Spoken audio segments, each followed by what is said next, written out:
एक बार फिर से स्वागत है आप लोगों का।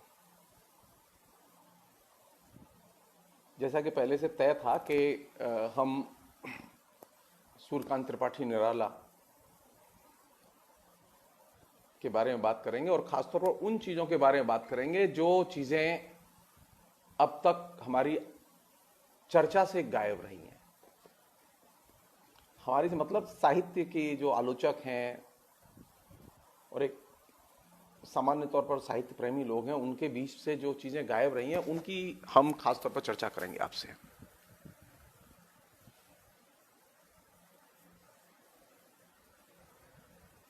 ये सच है कि निराला बहुत बड़े लेखक थे हिंदी के और उनका काम बहुत महत्वपूर्ण है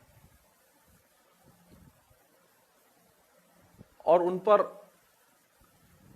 एक कवि के तौर पर ही बार बार बात हुई है, जितनी भी बात हुई है, और खासतौर पर छायावाद के संदर्भ में ज्यादा बात हुई है। निराला के बारे में बात करते समय, निराला पर सोचते समय बहुत सारी चीजें ऐसी हैं जिनको के सेंटर में लाया जाना चाहिए, मैं यही सोचता हूं। और वे चीजें विवाद के या चर्चा के केंद्र में क्यों नहीं आई, ये मेरे लिए अभी भी मिस्ट्री है।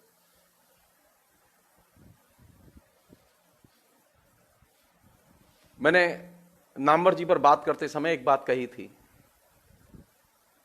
उस बात को मैं उठा रहा हूं फिर, सिर्फ रेफरेंस के तौर पर, उसके डिटेल्स में नहीं जाऊंगा। मैंने एक बात कही थी कि हिंदी में एक परंपरा समान धर्मा लेखकों की बनी। निराला इन समान धर्मा लेखकों में नहीं आते। निराला की ब्यूटी यह है कि निराला ने अपने समय में प्रगतिशील लेखक संघ ज्वाइन नहीं किया, वो पीडब्ल्यूए के मेंबर नहीं बने। सवाल यह क्यों नहीं बने? रामविलास शर्मा जैसा उद्भट आलोचक, उनका फास्ट फ्रेंड, लंगोटिया यार, और इतना बेहतरीन दोस्त और आइडियोलॉजिकली इतना शानदार व्यक्ति, वो भी उन्हें प्रगतिशील लेखक संघ में शामिल नहीं करा पाया। निराला जिस समय सबसे बेहतरीन रचनाएं लिख रहे थे, उस समय प्रेमचंद भी थे। प्रेमचंद भी उनको आकर्षित नहीं कर पाए कि वे पीडब्ल्यूए में ले जाएं। कोई चीज तो थी कि जिसकी वजह से निराला ने पीडब्ल्यूए ज्वाइन नहीं किया। सोचे हम लोग कि निराला जैसा बड़ा लेखक वो पीडब्ल्यूए में शामिल क्यों नहीं हुआ?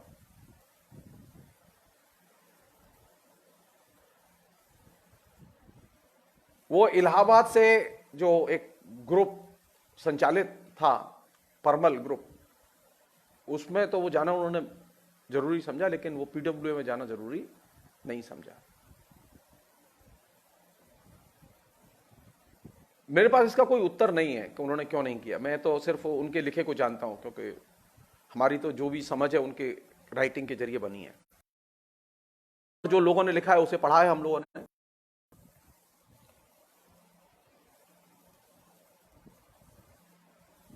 तो पहली दो एक चीजें मैं आपसे शेयर करूंगा जिससे कि आपको इस पेचीदगी का, निराला के व्यक्तित्व की पेचीदगी का अंदाजा लगे। मैंने वो जगह अपने अनुभव से जाके देखी, महिषादल जहां निराला पैदा हुए थे। तो ये महिषादल वही इलाका है जो कि एक जमाने में लिबरेटेड जोन रहा है। लंबे समय तक फ्रीडम मूवमेंट में ये इलाका लिबरेटेड जोन रहा है। विश्वनाथ मुखर्जी के नेतृत्व में 3 साल तक अंग्रेज घुस नहीं पाए थे। बहुत ही मिलिटेंट किसान मूवमेंट रहा है उधर पूरे इलाके में। उसी इलाके में नंदीग्राम भी आता है, जहां के लेफ्ट फ्रंट,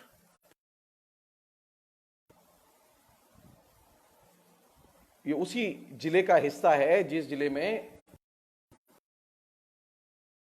पैदा हुए। उस महिषादल की में कोई हिंदी भाषी नहीं रहता। मैं जिस समय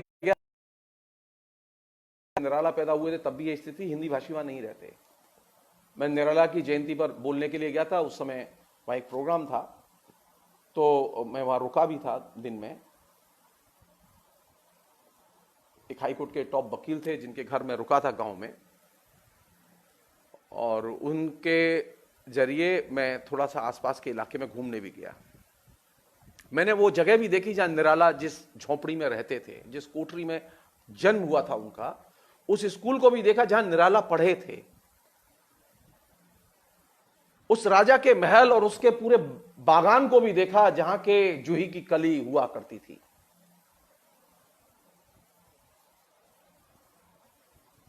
विलक्षण बात है यह कि निराला की कविताओं के साथ में जो लोग लिखते पढ़ते रहे हैं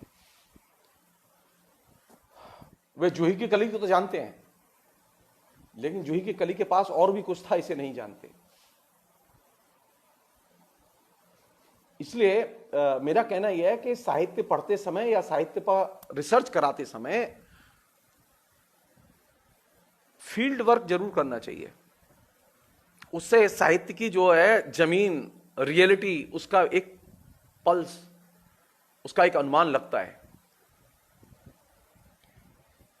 संयोग की बात है कि रामविलास जी ने भी निराला की साहित्य साधना बहुत ही शानदार किताब लिखी है, लेकिन मुझे संदेह है कि वो महिषादल गए होंगे, क्योंकि उस पुस्तक को पढ़ के नहीं लगता कि वो महिषादल गए थे।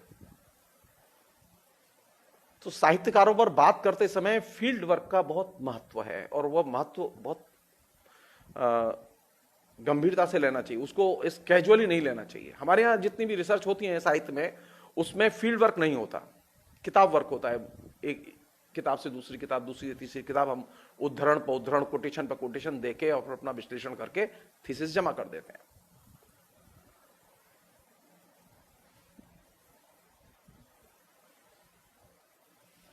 वो करीब 6-7 किलोमीटर के दायरे में फैला हुआ वो पूरा का पूरा राजा का इलाका, जहां निराला पैदा हुए, जहां उन्होंने तकरीबन उस जगह से मुश्किल से 2 किलोमीटर, पौने 2 किलोमीटर दूर एक समाधि है, और वहां करीब 70 से अधिक औरतों की संख्या, मुझे एग्जैक्टली याद नहीं आ रही अभी, ये करीब बहुत पहले की बात है, ये मतलब 92-93 में मैं गया था।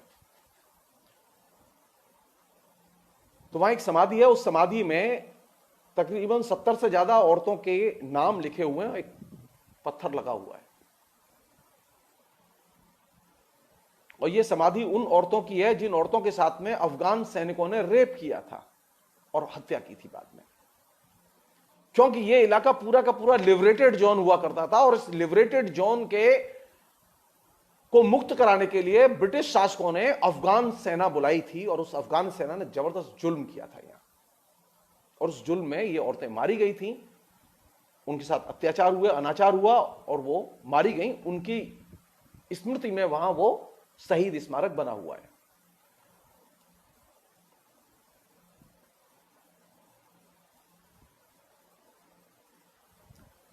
जहां निराला का जन्म हुआ, जहां निराला का स्कूल था, जहां निराला के पिता चौकीदारी करते थे और रहते थे, उससे 1 फरलांग की दूरी पर, 1.5 फरलांग की दूरी पर राजा का महल है, और राजा के महल के जस्ट सामने ही राइट हैंड साइड में एक कंपाउंड है, जिस कंपाउंड में एक तरफ रंगमंच है, जिस रंगमंच पर उस जमाने के बंगला के सारे प्रसिद्ध रंगकर्मी नाटक खेला करते थे। रंगमंच से मुश्किल से एक 500 कदम की दूरी पर ही जूही की कली का बगीचा, और रंगमंच के जस्ट सामने लेफ्ट साइड में एक कत्ल घर। जो लोग राजा का विरोध करते थे, राजा उनके साथ में किस तरह से पेश आता था, इसका प्रतीक चिन्ह था वो कत्ल घर। वहां आसपास के लोगों का जो विरोध करते थे, उनको लाके सजा दी जाती थी, उनके हाथ काट दिए जाते थे। मेरी चिंता यह है कि साहित्य के विद्यार्थी के नाते ये सारा परिदृश्य जब आप आंखों से देखते हैं और हिस्ट्री में जाते हैं, मैं जिस समय गया था उस समय रंगमंच का एक खाली टीन सेट बचा हुआ था वहां, और कोई चीज बची हुई नहीं थी। हां, जूही की कली के कुछ पेड़ जरूर थे।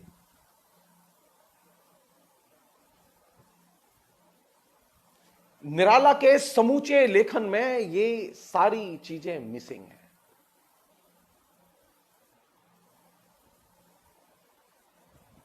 हम लोग क्या जानते हैं?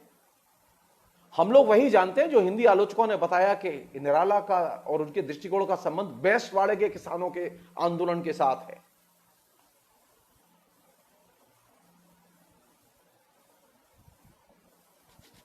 जी नहीं, निराला के शुरू के 2 दशक तो उसी गांव में महिसा दल में गुजरे।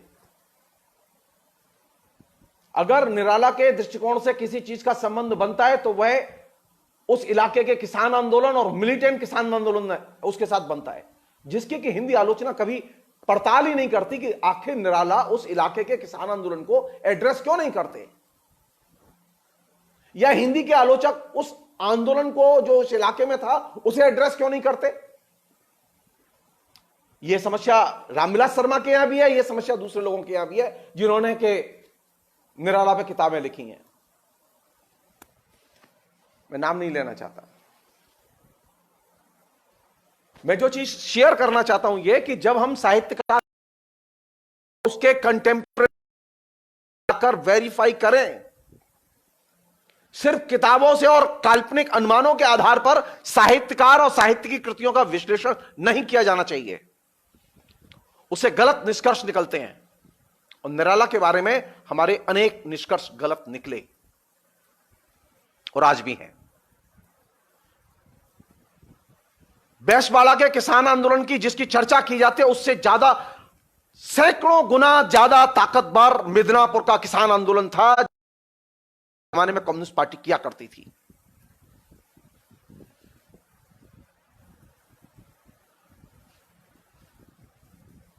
इसलिए जब हम बात करें निराला के संदर्भ में तो एकदम नए फ्रेश ढंग से बात करनी चाहिए। ये कौन सा तरीका है कि गए किताब निकाल ला, एक आत्महंता निराला, पढ़ लो इसे, और हम बताते हैं फर्स्ट हैंड। क्या फर्स्ट हैंड बताएंगे आप? आपने इलाहाबाद के आगे निराला को देखा ही नहीं, आप कैसे बता सकते हैं निराला कैसे थे और किस परिवेश में रहते थे? क्योंकि वह परिवेश आपके आलोचना की कृतियों से एक सिरे से गायब है। वह परिवेश न रामविलास शर्मा के यहां मिलता है, न दूधनाथ सिंह के यहां मिलता है, न और किसी के यहां मिलता है। तो मैं किस पर विश्वास करूं? मैं साहित्य पढ़ाता हूं ना, और मैं अभी आपसे फेसबुक पर लगातार किस चीज की बात कर रहा हूं? मेरी क्या भूमिका हो सकती है? मेरी भूमिका सिर्फ यह हो सकती है मैं सत्य की रक्षा करूं। साहित्य का काम है सत्य की रक्षा करना। साहित्य का काम सत्य का एक तरह से उसे साइड करना, फर्श के नीचे सिखाना नहीं है। साहित्य में और साहित्यकार के जीवन में सत्य कहां है, इसे आप जब तक फील्ड वर्क नहीं करेंगे, ठीक है, आपने फर्स्ट हैंड निराला से जानकारी हासिल की, रामविलास शर्मा ने उसे लिपिबद्ध किया, उससे बहुत सारी चीजें डॉक्यूमेंट के फॉर्म में आई, वो अच्छी बात है। लेकिन जो उसमें नीचे क्या है वास्तविकता, उसका भी तो पता किया जाना चाहिए।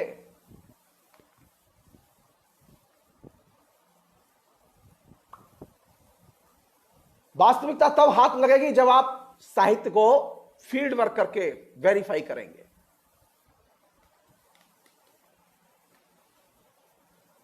निराला अकेला ऐसा बड़ा लेखक है। क्यों मैंने इसका चयन किया मैं आपको बता रहा हूं। मैं अभी मैंने क्यों इस समय चयन किया, और भी लेखक थे, मैं उन पर बात कर सकता था आपसे। निराला अकेला ऐसा लेखक है जो कि 1917-18 में जो प्लेग आया था, जिसकी बहुत चर्चा हो रही है अभी, निराला अकेला ऐसा लेखक है जिसके परिवार के अधिकांश सदस्य इस प्लेग में मर गए थे। मुझे बहुत तकलीफ हुई जो हिंदी के लेखक आलोचक अभी फेसबुक लाइव कर रहे हैं, उनको निराला के परिवार के लोगों की मृत्यु याद कर गए। तकलीफ हुई।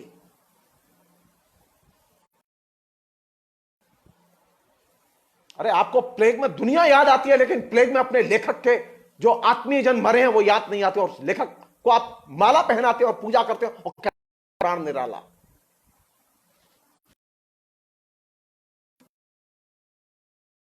पूरी दुनिया गुजर तरह की ट्रेजेडी 1918 में भी थी। निराला के परिवार के सिर्फ बच्चे रह गए थे।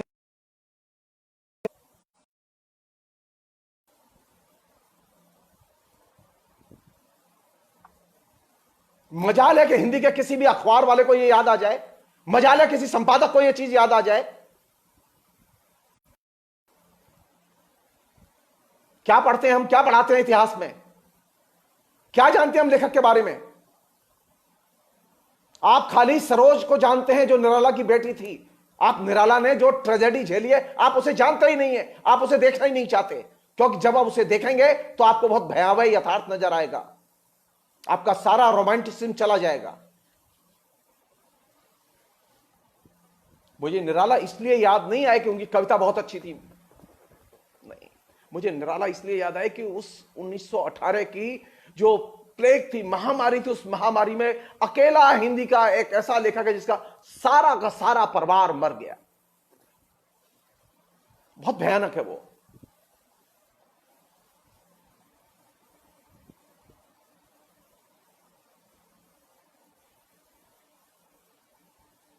तो मेरे दिमाग में ये चीज बार बार थी, मैं तो जानता हूं, लेकिन मेरी चीज में थी दिमाग में। मैं सोच रहा था कि इतने लोग बोल रहे हैं, इतना लोग लिख रहे हैं, और बड़े बड़े धाकड़ लोग हैं, ऐसे लोग हैं, तपे तपाए लोग हैं, और ऐसे ज्ञानी लोग हैं, इन्हें कुछ बताने की जरूरत नहीं है। कोई तो निराला को श्रद्धांजलि दे कि आज हमें आपके पुरखे और आपके परिवार के लोग याद आ रहे हैं कि वे इस महामारी में मरे थे।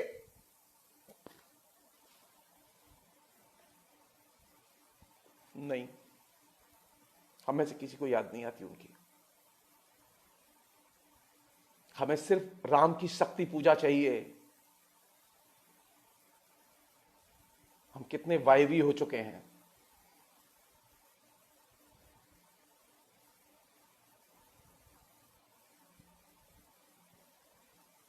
और वो पीड़ा कितनी गहरी रही होगी लेखक के अंदर, मैं सोच सकता हूं उसे, क्योंकि मैंने अपने परिवार में वो उस तरह की ट्रेजेडीज देखी हैं, मैं गुजरा हूं उनसे।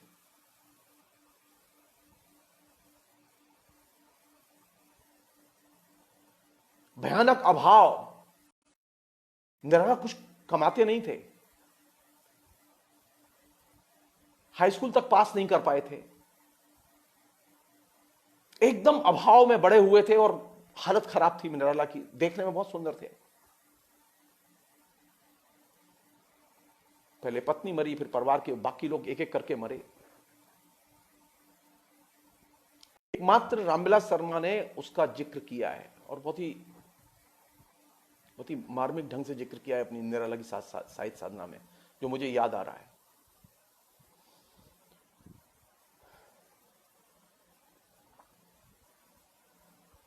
कैसा चाहिए मुझे निराला?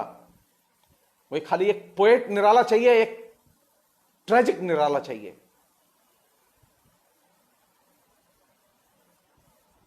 जिस निराला के जीवन में दुख हर पग पग पर, पूरी जिंदगी ट्रेजेडीज ने जिसका पीछा नहीं छोड़ा। कहां से मिली उसे ये त्रासदियां? इसी समाज से मिली।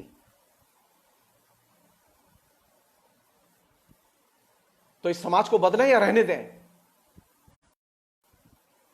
निराला के अंदर जो एक रिवेल पैदा हुआ था, एक बागी, एक परिवर्तनकामी लेखक पैदा हुआ था, वो इन त्रासदियों को देख के पैदा हुआ था। निराला अकेला लेखक है, अकेला लेखक है।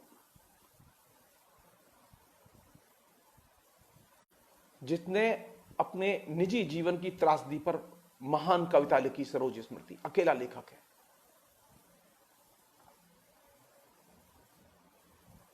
देखा तो हम सब ने है, लेकिन लिखा नहीं, किसी में ताकत नहीं है, उस सच को लिखने की ताकत नहीं, हिम्मत नहीं है। कौन सी चीज है जो मुझे निराला में सबसे ज्यादा अपील करती है? निराला का त्रासदियों के सामने आंख में आंख डाल के खड़े होना, वो मुझे प्रेरणा देता है। मुझे वो दुस्साहस प्रेरणा देता है जब वो निराला सरेंडर नहीं करते।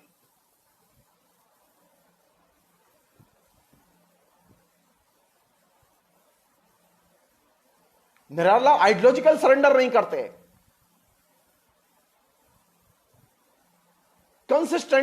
कंसिस्टेंटली उनके दृष्टिकोण में यह चीज रिफ्लेक्ट करती है, वे सरेंडर नहीं करते, वे किसी दबाव में नहीं आते।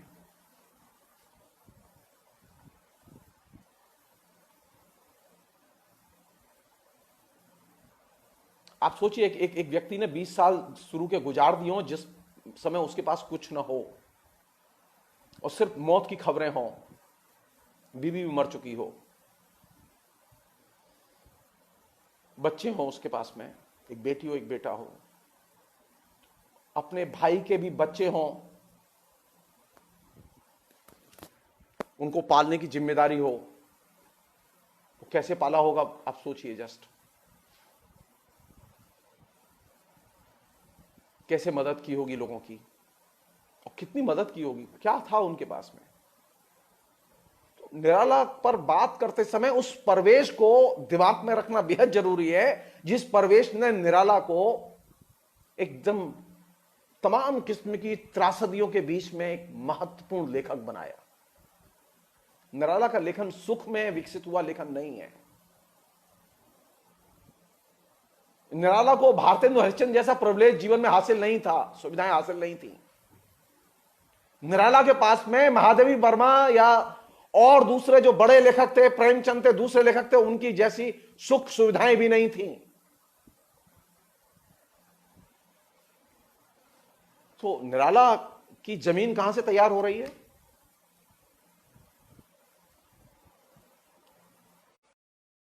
जो कॉलोनियल पीरियड का, औपनिवेशिक युग का जो सबसे बर्बर और हिंसक यथार्थ है, वह निराला के पूरे दृष्टिकोण का निर्माण कर रहा है।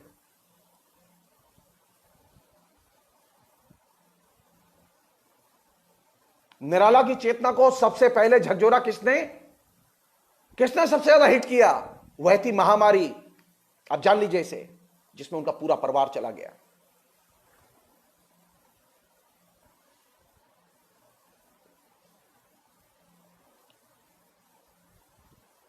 हम में से कितने लेखक हैं ऐसे, उनके सामने दो चॉइस और कहा जाए कि आप बताइए अक्टूबर रेवोल्यूशन से प्रभावित हैं या महामारी की त्रासदी से प्रभावित हैं।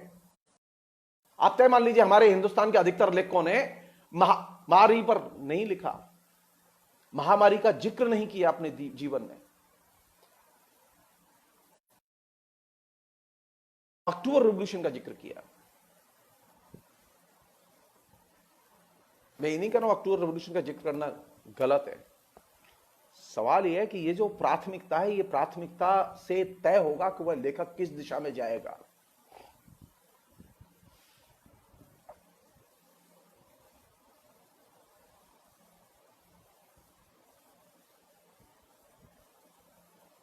निराला के जो शुरू के बचपन था, मैं आप लोगों को शेयर करना जरूरी है।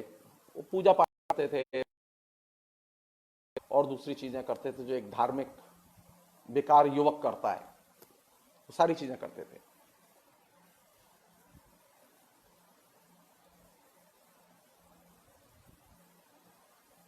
निराला शुरू में एकदम सुशिक्षित,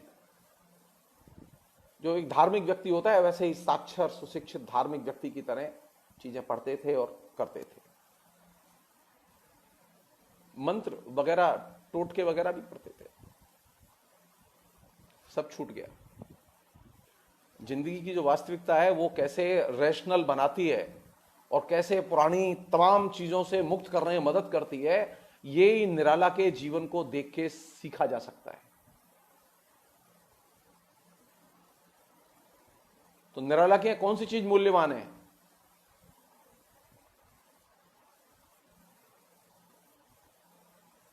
सामाजिक जीवन का दुख, वो सबसे मूल्यवान तत्व है। अब इसको अगर आप बेसिस बनाएंगे तो आप अब देखिए कि आपकी साहित्य की समझ क्या होनी चाहिए।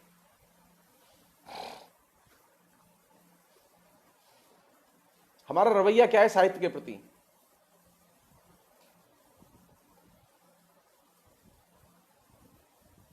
साहित्य किसे कहते हैं हम लोग?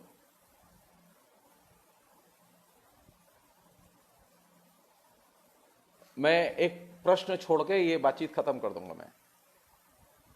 और प्रश्न मेरा सिर्फ ये है कि हिंदी के जो लेखक हैं, आलोचक हैं, उन्होंने निराला के साहित्य संबंधी दृष्टिकोण पर बहस क्यों नहीं चलाई? उन्होंने प्रेमचंद और पीडब्ल्यूए के दृष्टिकोण पर बहस क्यों चलाई?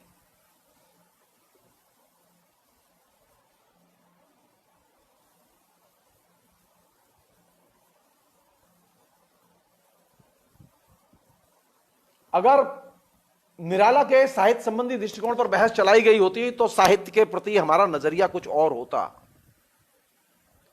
साहित्य की भूमिका कुछ और ढंग से परिभाषित की जाती। लेकिन दौर था, प्रगतिशील आंदोलन का दौर था और बहुत बड़े बड़े आंदोलन से जुड़े हुए थे।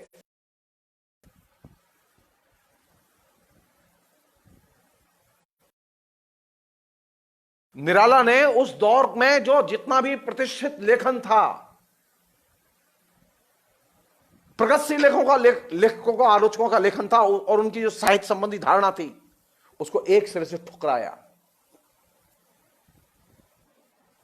और साहित्य संबंधी जो धारणा थी वो बहुत महत्वपूर्ण धारणा थी, जिस पर कि कभी बहस नहीं की गई। अगर निराला की साहित्य संबंधी धारणा पर आज भी बहस की जाए तो साहित्य के पूरे पैराडाइम और आलोचना के पैराडाइम को बदला जा सकता है।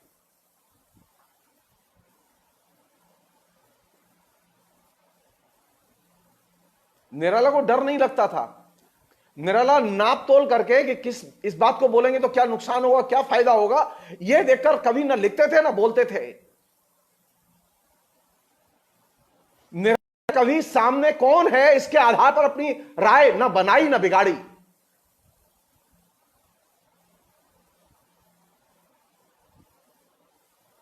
हम आलोचक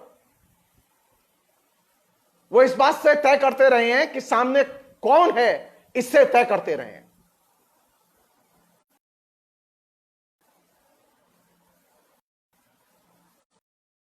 साहित्य की या कलाओं की क्या भूमिका हो सकती है?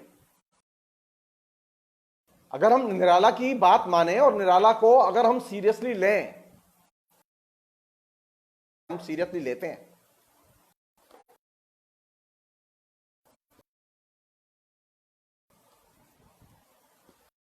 एक सामान्य कहना चाहता हूं आपको। हम साहित्य जब पढ़ते पढ़ाते हैं ना, तो हम करते क्या है, देश काल से साहित्य का संबंध जोड़ते हैं। अच्छा, ये दृष्टिकोण प्रेमचंद में भी है, ये दृष्टिकोण रामविलास शर्मा, ये दृष्टिकोण नामवर जी में भी है, ये दृष्टिकोण मुक्तिबोध में भी है। पढ़ाता है, हर प्रोफेसर ऐसे ही पढ़ाता है। साहित्य को कैसे पढ़ाया जाना चाहिए? देश काल से जोड़कर पढ़ाया जाना चाहिए। निराला इस दृष्टिकोण की सख्त मुखालफत करते हैं। वो कहते हैं कि साहित्य को देश काल से जोड़कर नहीं पढ़ाया जाना चाहिए। साहित्य की भूमिका है, और यह बात मुझे ज्यादा सही लगी।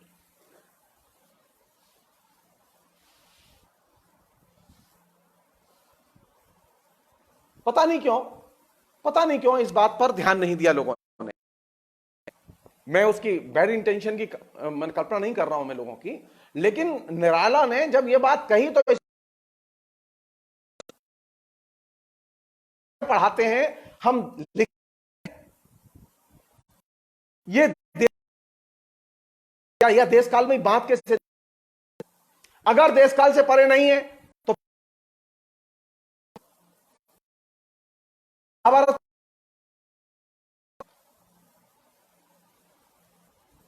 500 साल बाद भी आपको कबीर क्यों रेलेवेंट लगता है? अभी कबीर का युग बदल चुका है, कबीर का देश भी बदल चुका है।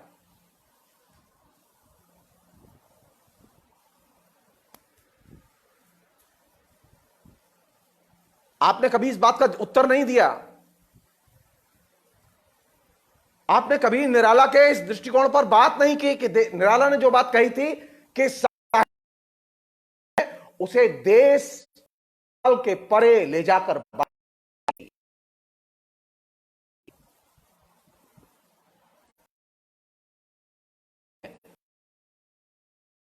ये संदर्भ विहीन है। आपने जब देश और काल के साथ में साहित्य को एक खास तरह के उपयोगितावाद से जोड़ दिया, तो साहित्य का पठन पाठन मूल्यांकन जब उपयोगितावाद के आधार पर होगा, व्यवहार कि वो देश का,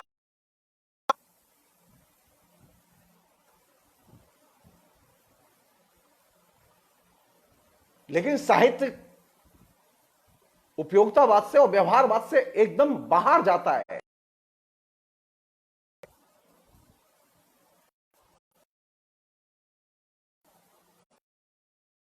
इस काल से जुड़ी हुई नहीं है, साहित्य इस काल के परे ले जा।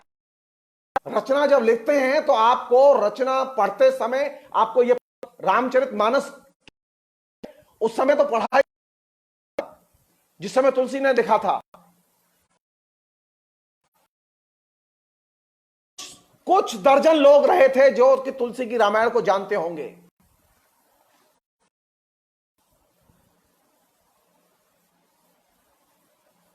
आज हिंदी भाषी क्षेत्र के हर इलाके में तुलसी। निराला का एक निबंध है, बहुत महत्वपूर्ण निबंध है। मैं चाहता हूं कि पढ़े लिखे लोग उसे पढ़ें। निबंध का शीर्षक है साहित्य का आदर्श। और यह निबंध प्रेमचंद के और दूसरे जो लोग थे जो प्रेमचंद की परंपरा को जिन्होंने आगे बढ़ाया उसके बिल्कुल एकदम विपरीत लिखा।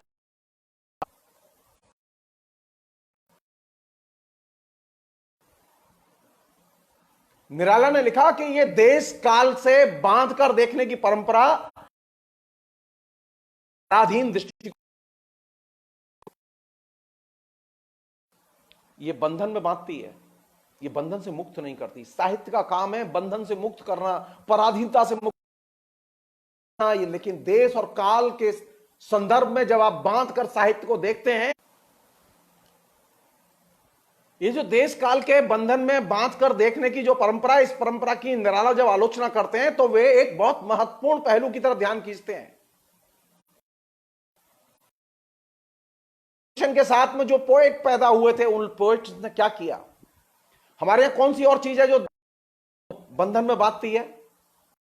जैसे देश काल के बंधन में साहित्य को बांध के जब हम देखते हैं तो हम पराधीनता की बेड़ियों में जकड़े जाते हैं। उसी तरह एक और भी एलिमेंट है, एक और भी सिस्टम है, हम कहते हैं धर्म बंधन भी, चाहे वो सोने हो, पराधीनता की बेड़ियों में बांधते हैं। निराला मांग करते हैं कि साहित्य को देश और काल, तभी तुम स्वतंत्र रूप से सोच सकोगे और स्वतंत्रता को अर्जित कर सकोगे। और ये अफसोस की बात है कि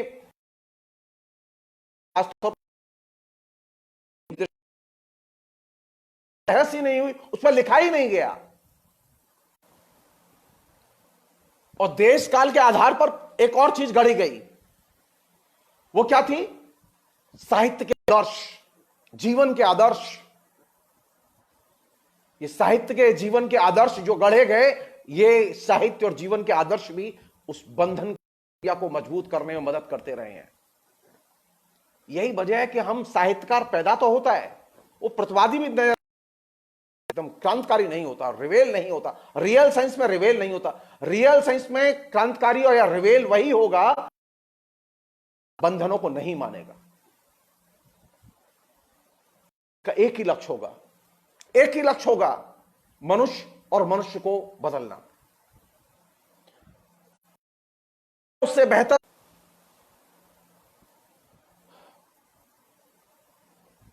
साहित्य का लक्ष्य मनुष्य है और मनुष्य को बेहतर, मनुष्य का बुनियादी लक्ष्य सारे आचार व्यवहार निर्धारित होते हैं उसके।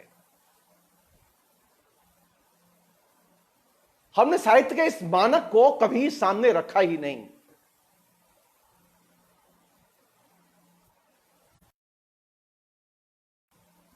साहित्य के सृजन के, कला के सृजन के कोई नियम नहीं होते।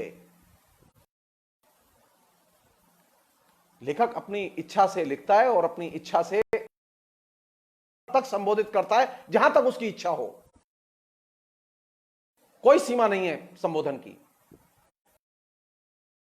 अभिव्यक्ति वहां तक फैली हुई है लेखक जाना चाहे। इसलिए वो लोग कहते हैं ना कि अभिव्यक्ति की आजादी तो होनी चाहिए, लेकिन उसकी कुछ सीमाएं भी हैं। अभिव्यक्ति की कोई सीमा नहीं है।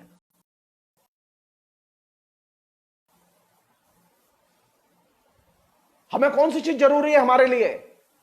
हमारे लिए ये दायरा वहां तक फैला हुआ है, कलाओं का दायरा वहां तक फैला हुआ है जहां तक कि वे देश और काल की अतिक्रमण कर सकें।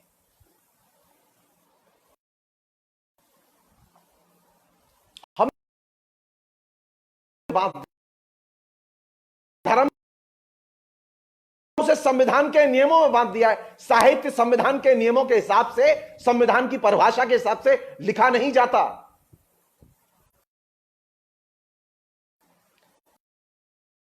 वाद नहीं है।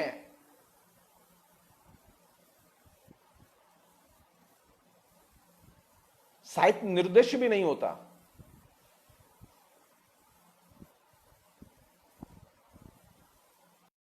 स्वोद्देश्य होता है, उसके उद्देश्य के केंद्र में मनुष्य है और मनुष्य को बेहतर बनाने का लक्ष्य है, और इसके लिए वो जो भी उपयोगी है। लेकिन हमने इस चीज थी रवि दृष्टिकोण से यह चीज मिलती थी, निराला ने यह चीज रविन्द्रनाथ से ली।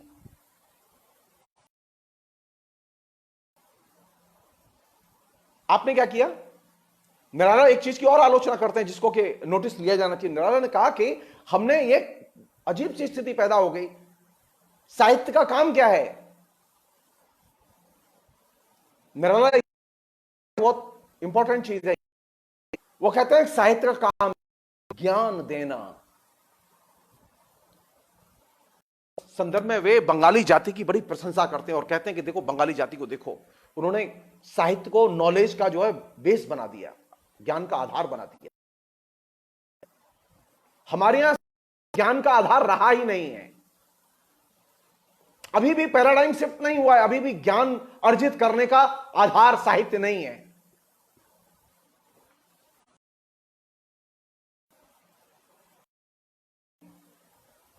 ज्ञान अर्जित करने का मीडियम हमारी अपनी भाषा नहीं है। हमारे यहां तो बच्चे हैं जो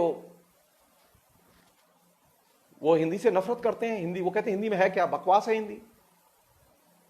हिंदी पढ़ने लायक है क्या?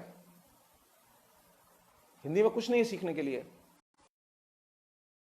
सीखे बिना हिंदी जाने उनके अंदर ये संस्कार भरे जाते हैं। हमारा जो लेखक बड़ा होता है वो एक खास तरह की हीनता की भावना में बड़ा होता है। वो कविता तो लिखता है, कहानी तो लिखता है, लेकिन वह ये जानता है कि इसका उपयोग सिवाय रीडिंग के, पढ़ने के अलावा कोई नहीं है। वो ये मानने के लिए नहीं है, इसे डिस्कस करने के लिए तैयार नहीं है कि वह जो लिखता है उसका आधार है नॉलेज। तमाम लेखिकाएं, तमाम दलित लेखक हैं उन्होंने कि साहित्य लिखा है, हमें देखना चाहिए कि वहां हमने ज्ञान बहस की है, हमने विचारधारा को लेकर तो बहस की है, लेकर बहस की है, लेकिन नॉलेज के पैराडाइम को नहीं की है।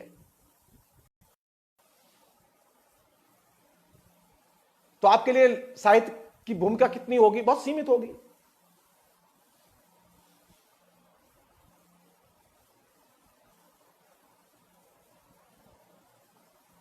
निराला के दृष्टिकोण से अगर साहित्य को देखा जाए, परिभाषित किया जाए, तो सारा का सारा जो अभी तक जो विमर्श 1936 में प्रगतिशील लेखक संघ की स्थापना के बाद से जो विकसित हुआ विमर्श है, वो विमर्श एकदम धराशायी हो जाएगा। उसमें प्रेमचंद का दृष्टिकोण भी धराशायी हो जाएगा।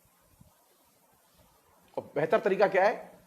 निराला के इस दृष्टिकोण पर बात ही मत करो। सबसे अच्छा यह राम की शक्ति पूजा पढ़ो, और ज्यादा तकलीफ हो रही है तो तोड़ती पत्थर पढ़ो, और ज्यादा दुख हो रहा है तो जाओ तुम सरोज स्मृति पढ़ो।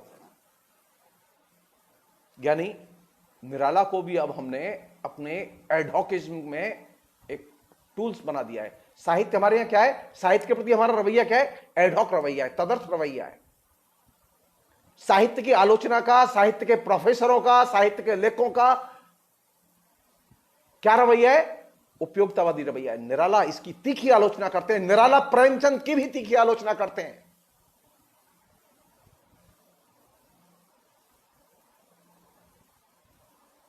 प्रेमचंद ने दिल्ली में एक सम्मेलन हुआ था प्रांतीय लेखकों का, उसमें भाषण दिया था सभापति पद से, जिसमें प्रेमचंद ने यह बात कही थी कि अगर आपका स्टमक अच्छा होगा, पेट अच्छा होगा, आपकी पाचन क्रिया अच्छी होगी, तो आप अच्छा खाना हजम कर सकते हैं। साहित्य के लिए निराला ने इस दृष्टिकोण की तीखी आलोचना की।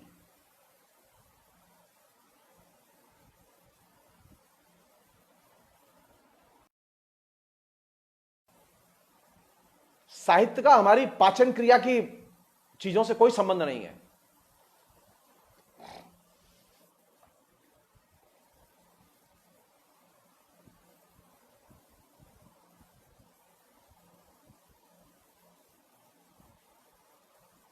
प्रेमचंद ने एक बात कही थी, मैं उस कोटेशन को पढ़ना चाहता हूं, आप लोगों को सुन के आश्चर्य होगा कि निराला कितने दुर्धर्ष भाव से लड़ रहे थे उस समय, और वो भी प्रेमचंद से।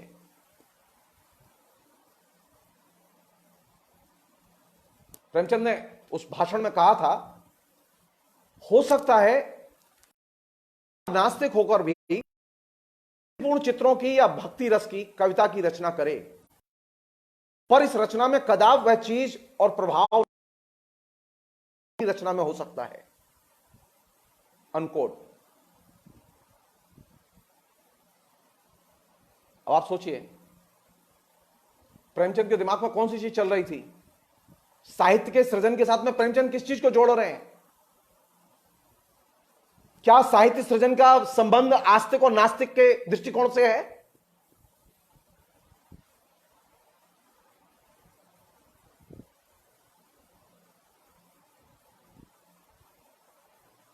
जी नहीं, प्रेमचंद के दृष्टिकोण में यह बहुत बड़ी दरार है, बहुत बड़ा फर्क है, गलत नजरिया है प्रेमचंद का।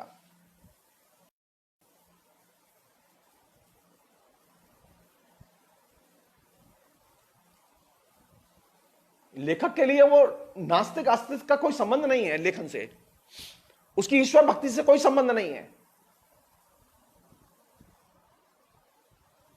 एक अच्छा लेखक वो हिंदू हो भी सकता है, आस्तिक हो भी सकता है, नहीं भी हो सकता है।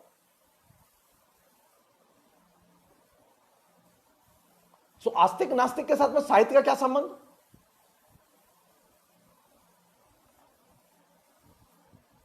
अभी जैसे कर रहे हैं ना लोग कि अच्छे विचार किसके आते हैं, जो शाकाहारी खाना खाता है। नहीं, अच्छे विचार के पदार्थों से कोई संबंध नहीं है।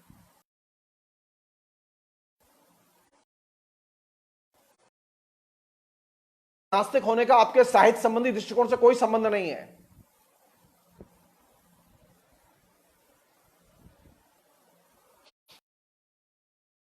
प्रेमचंद पर एक बहुत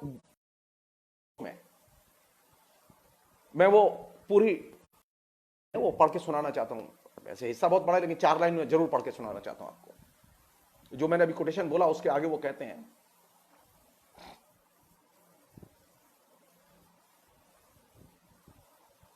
प्रेमचंद जब ऐसी संस्कार होंगे वैसे ही उसकी धारणाएं बनेंगी।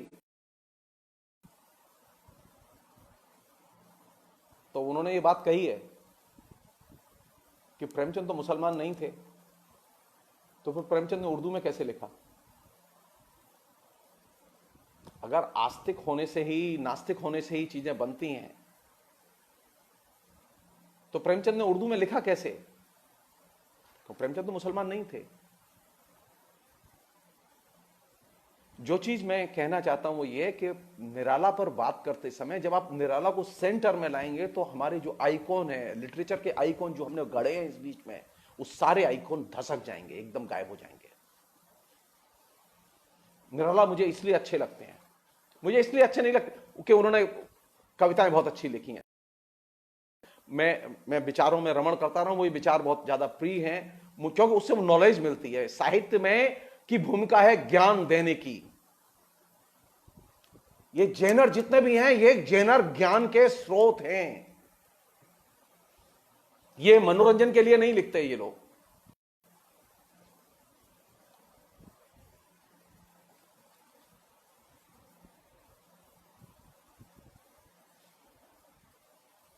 अगर कलाकार वही हो सकता है जो नास्तिक होगा, या कलाकार वही हो सकता है जो आस्तिक होगा, तो निराला ने सवाल उठाया है कि हमें जवाब तो दो कि क्या बैल बैल होना जरूरी है?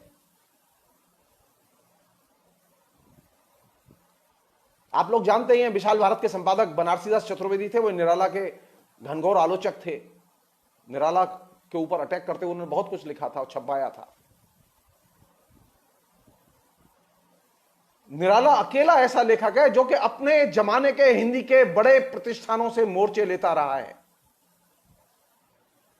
उसने बड़े जो निर्धारक लोग थे साहित्य के, उनके पैटर्न पर लिखने से मना किया, उनके दृष्टिकोण को नहीं माना। निराला के लिए बहुत आसान था कि प्रेमचंद के दृष्टिकोण को मानते, वो उसका समर्थन करते, लेकिन निराला का दृष्टिकोण साहित्य संबंधी प्रेमचंद के दृष्टिकोण से एकदम भिन्न है, और भिन्न ही नहीं, एकदम विपरीत है। और उसकी पहली की वो ये कि साहित्य को देखते समय उसे देश और काल से जोड़कर नहीं देखना चाहिए।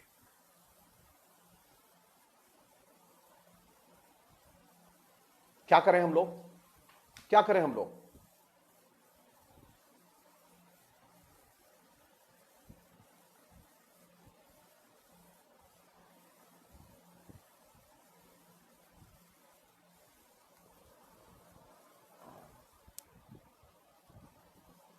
साहित्य के विकास के लिए जीवन के सभी रास्ते खुले हुए होने चाहिए, और किसी भी रास्ते के प्रति लेखक का अनटचेबल भाव नहीं होना चाहिए।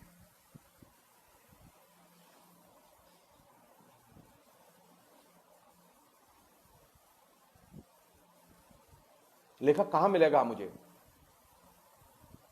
लेखक मुझे अपने सृजन में मिलेगा या लेखक अपने दृष्टिकोण में मिलेगा? सृजन में जो उसका दृष्टिकोण व्यक्त हुआ है वहां मैं उसे खोजूंगा, और सृजन में उसका लक्ष्य सिर्फ एक होना चाहिए, सत्य, सत्य और सत्य।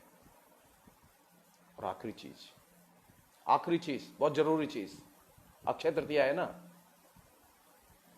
और वो जो हमारे देश के प्रधानमंत्री हैं जो भी अक्षय तृतीया मना के गए हैं, वो एक जैन ऋषि का भी जिक्र करके गए हैं। तो जैन ऋषि जिनका वो जिक्र करके गए, वो जैन क्यों? दान करने के लिए नहीं, सत्य और अहिंसा का प्रचार करने के लिए।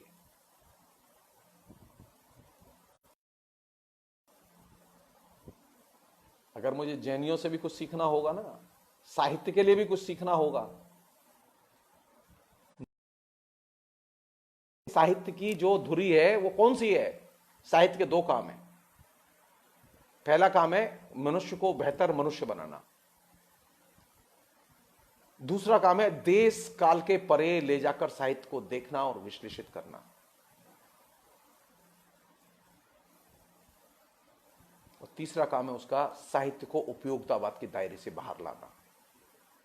साहित्य जब हम पढ़ते हैं तो हम उपयोगितावादी दृष्टिकोण से साहित्य न पढ़ें और न लिखें। इसका मतलब यह होगा साहित्य का काम मांग पूर्ति के आधार पर लिखना नहीं है। साहित्यकार का काम मांग पूर्ति के आधार पर लिखना नहीं है। वो बाजार से संचालित नहीं होता कि प्रकाशक ने कहा कि हमें एक दलित पर संकलन दो, प्रकाशक ने कहा हमें एक दलित पर रचना दो। नहीं, लेखक का काम, लेखक कैसे लिखता है, क्यों लिखता है, कब लिखता है। लेखक तब लिखता है जबकि वह खुद महसूस करता है, उद्विग्न होता है किसी चीज को लेकर, कोई विषय उसे अंदर तक उद्वेलित करता है, और वो उसे फोर्स करता है कि वो लिखे। शोलोखोव के शब्दों में कहें, लेखक क्यों लिखता है? जब उसे नोबेल प्राइज मिला था शोलोखोव को, आप लोग जानते हैं कि शोलोखोव की खूबी क्या थी? शोलोखोव की खूबी ये नहीं थी कि उसने बहुत बड़ी चीजें लिखी। शोलोखोव ने युद्ध के मोर्चों पर जा जाके रिपोर्टाज लिखे थे, आंखों देके रिपोर्टाज लिखे थे। शोलोखोव उन बड़े लेखकों में से जिसने के सोवियत संघ में जार शाही के पतन को लिपिबद्ध किया। और जब उसने नोबेल प्राइज के लिए अपना भाषण दिया तो उसने सिर्फ एक ही बात कही,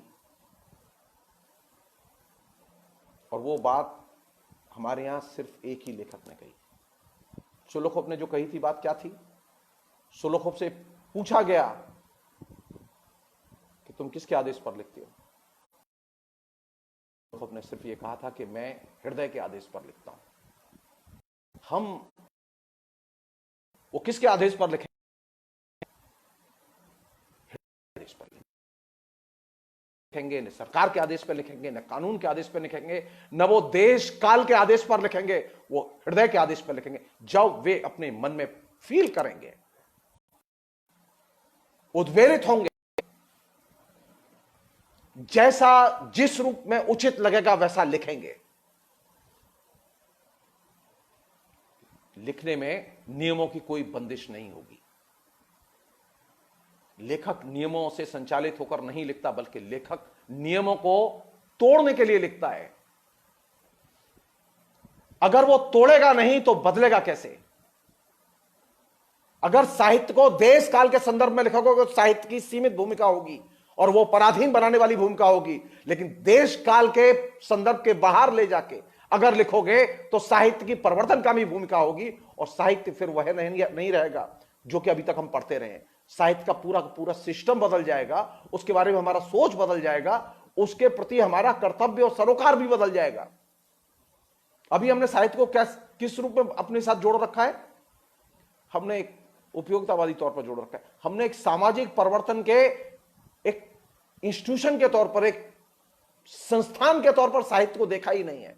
हम साहित्य को संस्थान के तौर पर देखते ही नहीं है। हम साहित्य को किस रूप में देखते हैं? हम साहित्य को देखते हैं विधाओं के रूप में।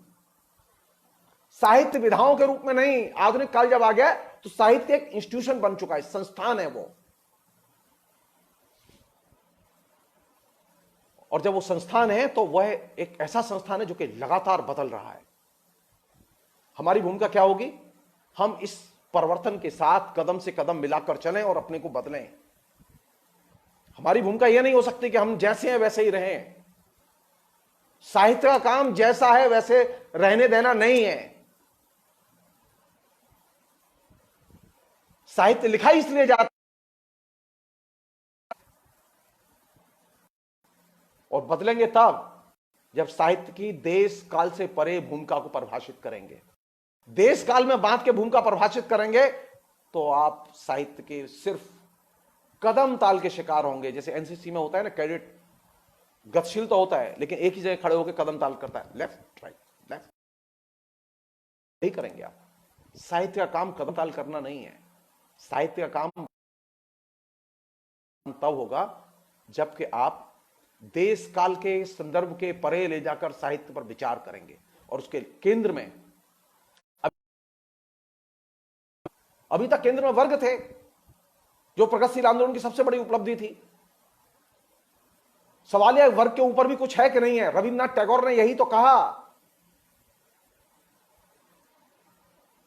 जिसे कि निराला ऐसा बनाया कि केंद्र में मनुष्य होगा और एक बेहतर मनुष्य का लक्ष्य होगा, और यही साहित्य का लक्ष्य होगा। और साहित्य के लिए कोई भी विषय अनटचेबल नहीं होगा। साहित्य के लिए कोई भी वर्ग अछूत नहीं होगा। और साहित्य लिखने के लिए कोई भी उपकरण अछूत नहीं होगा। साहित्यकार नास्तिक भी हो सकता है, साहित्यकार आस्तिक भी हो सकता है, साहित्यकार धार्मिक भी हो सकता है, अधार्मिक भी हो सकता है, वह स्मगलर भी हो सकता है, वह भला आदमी भी हो सकता है। साहित्यकार कोई भी हो सकता है। यह कहना ठीक नहीं है कि साहित्यकार तो सिर्फ वे लोग होंगे जो कि बस ये दोष रहित होंगे, सदाचारी होंगे, पुण्यात्मा होंगे, परोपकारी होंगे, वगैरह वगैरह। नहीं, साहित्यकार कोई भी हो सकता है और साहित्य का विषय कोई भी विषय हो सकता है। अगर साहित्य को लिखना है, बड़े लेखकों ने किन पर लिखा? गोर्की बड़े लेखक बने इसलिए कि उन्होंने अंडरवर्ल्ड पर सबसे ज्यादा लिखा।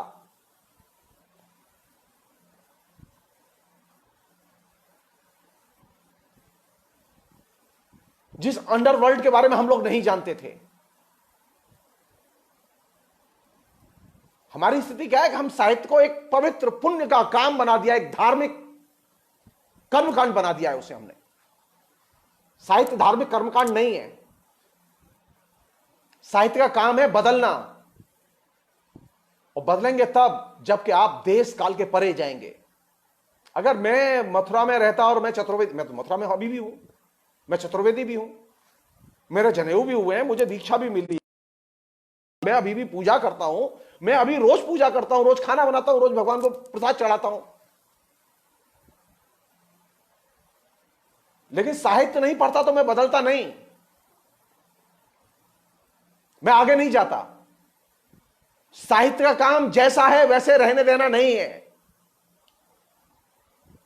साहित्य मुझे या किसी भी व्यक्ति को जो साहित्य पढ़ते हैं, इसलिए आप देखेंगे एक नौजवानों का एक बड़ा हिस्सा अभी साहित्य नहीं पढ़ता,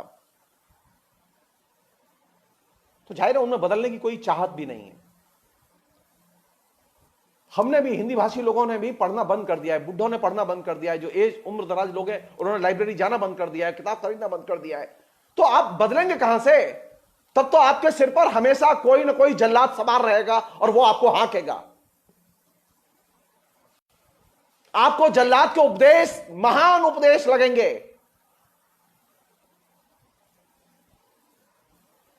क्योंकि आपने परिवर्तन के नियम को डिनाई किया है। साहित्य का काम है परिवर्तन के नियम को चलाना, परिवर्तन के नियम को मानना और परिवर्तन के नियम को आपके संस्कार का हिस्सा बनाना। इसीलिए इसीलिए इसीलिए निराला ने कहा था कि साहित्य को देश काल के दायरे में मत बांधो। जिन लोगों ने साहित्य का डिस्कोर्स तैयार किया देश काल के दायरे में बांधकर, उन्होंने समान धर्मा लेखक पैदा किया, जिसे हम लोग करप्ट राइटर कहते हैं, करप्ट इंटेलेक्चुअल कहते हैं। निराला इसी अर्थ में रियल सेंस में बुद्धिजीवी थे, बुद्धिजीवी नहीं थे।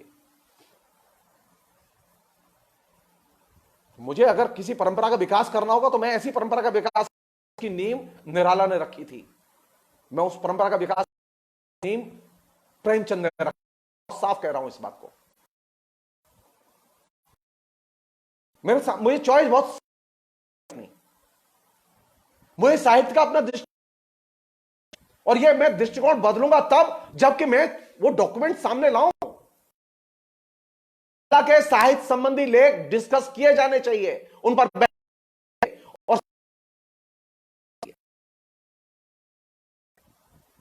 बहुत हो चुका, अब थोड़ा सा प्रेमचंद को रेस्ट करने दो। बहुत हो चुका प्रगतिवाद और उसके तमाम किस्म के साहित्य संबंधी करने दो। साहित्य की नई परंपरा शुरू वहां से होती है, दूसरी परंपरा शुरू वहां से होती है जहां से निराला कदम रखते हैं।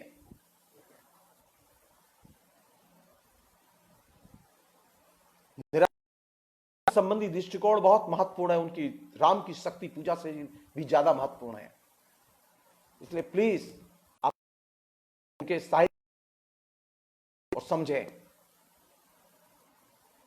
वह पहला लेखक है, वह पहला लेखक है जो कि लेंथ में जाके, डिटेल्स में जाके, वो साहित्य के अंदर और साहित्यकार के अंदर, इस समाज के अंदर जो दो बहुत महत्वपूर्ण चीजें हैं, जाति और धर्म और उनकी बेड़ियां, और तीसरी चीज हिंदू मुस्लिम विवाद, इन तीनों चीजों को सीधे एड्रेस करता है।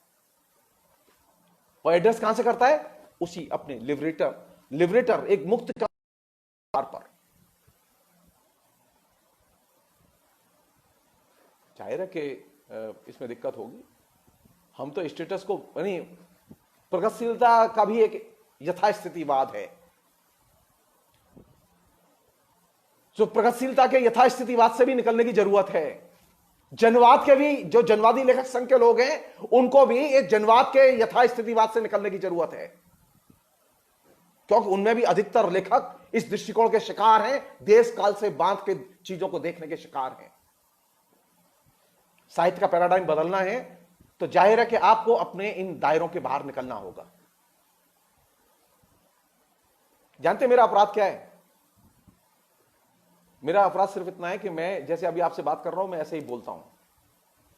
मैं भी जनता इलेक्शन का मेंबर था लेकिन मुझे कभी यश नहीं मिला।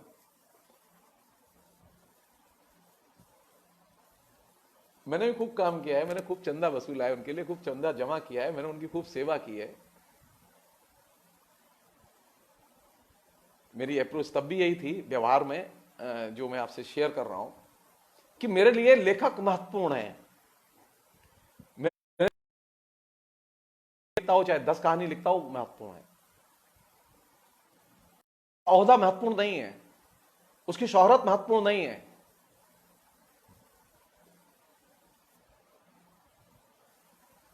तो आपने एक कैसा संसार बनाया है जहां से कि आप तय कहां से करते हैं लेखक के बारे में?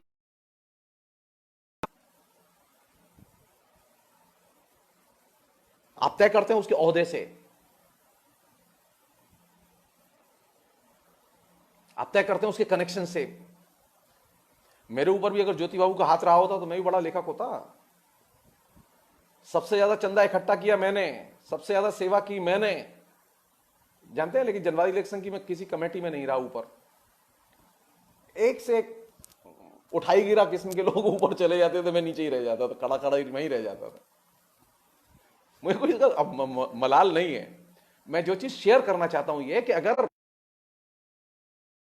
ईमानदार हैं हम लोग बात करने के लिए, तो हमें निराला के साहित्य संबंधी दृष्टिकोण को आधार बना के नए सिरे से बहस जनरेट करनी चाहिए कि साहित्य की भूमिका क्या है, साहित्य के लक्ष्य क्या हैं, साहित्य के अभी कार्यभार कैसे हो सकते हैं। यह हमें नए सिरे से परिभाषित करना चाहिए। फिलहाल इतना ही। बहुत बहुत शुक्रिया। Thank you.